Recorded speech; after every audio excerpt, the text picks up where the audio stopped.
$5 अरब को गैर कानूनी तौर पर मनी लॉन्ड्रिंग के ज़रिए किस मुल्क मुंतकिल किया गया, इसमें कौन लोग इन्वॉल्व थे, इस पे बात करेंगे। और इस पे भी बात करेंगे 2000 अरब की करप्शन बेनकाब होने जा रही है जो पाकिस्तान में हुई है, इसमें कौन कौन से लोग इन्वॉल्व थे और ये तमाम इनिशिएटिव कौन लेने जा रहा है।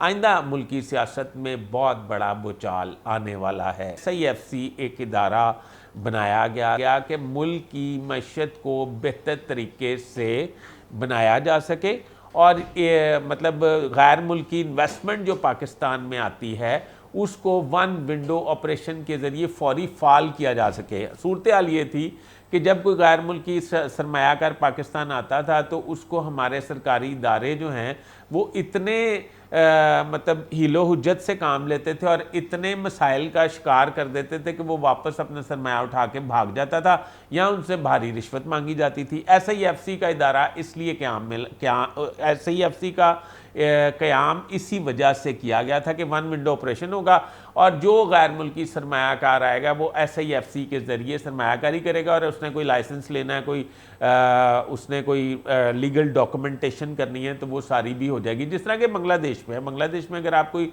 सरमायाकारी करने जाते हैं तो आपको वो 5 स्टार होटल में स्टे देते हैं और आपसे सुबह नाश्ते पे या रात डिनर पे आपका प्रोजेक्ट पूछ लेते हैं। पहले तो एक्सचेंज हुआ होता है एजेंडा, तो पूछने के बाद वो रेलेवेंट ऑफिसर्स जो हैं उनको डिप्यूट कर देते हैं कि आपने फ़लाँ साहब ABC से इतने बजे आके मिलना है, ये डॉक्यूमेंट्स उनसे लेने हैं और ये फ़लाँ सर्टिफिकेट उन्हें बना के तो आपने 24 घंटे में उन्हें पहुँचाना है। ये बांग्लादेश मॉडल है।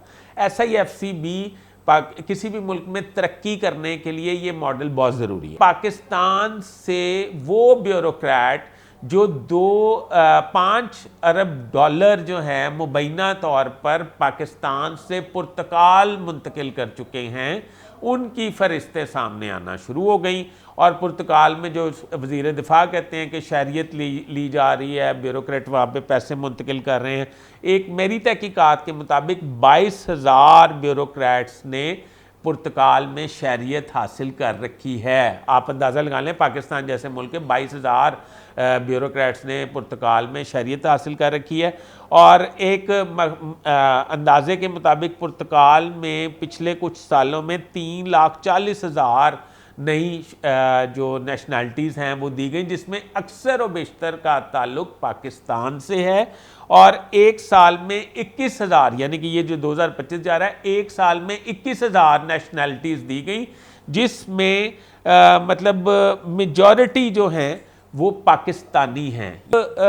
जो पाकिस्तान में करप्शन हुई वो 2,000 अरब की बताई जा रही है। अब ये 2,000 अरब की जो करप्शन हुई इसको भी मतलब शफाफ इसकी तहकीकात के बारे में बात की जा रही है और ये कहा जा रहा है कि ये करप्शन जो है इसको बेनकाब करके इसके रेलिवेंट जो लोग होंगे या मतलब इसके मुतलका जो कसूरवारान होंगे उनको भी करार वाकई सज़ा दी जाएगी। ख्वाजा आसिफ के ट्वीट से आखिर में मैं इख्तलाफ करूँगा बहुत ज़्यादा। वो ये कि ख्वाजा आसिफ वज़ीर दिफा हैं और 2/3 अक्सरियत जो हुक्मरानों की है उसके एक सीनियर तरीन पार्लियामेंटेरियन हैं या सीनियर तरीन मिनिस्टर हैं, उनको ये ट्वीट करना काफ़ी नहीं है कि ब्यूरोक्रेट्स ने पैसे मुंतकिल कर दिए, इस पर कानून साजी उन्हें करनी चाहिए। ख्वाजा आसिफ ने तो ऐसा बिहेव किया जैसे उनका ताल्लुक PTI से है और वो ये समझते हैं कि हुकूमत को अपना काम करना चाहिए और उन्होंने मतला किया। मेरा ये ख्याल है कि ख्वाजा आसिफ को चाहिए कि वो इस पे असम्बली में कानून साजी करें अगर उनको नाम पता हैं तो। अगर उनको नहीं पता, आप देखेंगे कि लोग गिरफ्तार होंगे, उनसे रिकवरीज होंगी और इसमें सियासतदान भी गिरफ्तार हो सकते हैं। और ये PTI के दौर की करप्शन नहीं है, ये मैं आपको वाज़िया कर दूँ। अभी तक के लिए इतना ही। अपने होस्ट फैसल इदरीस भट्ट को इजाज़त दीजिए। अल्लाह हाफ़िज़।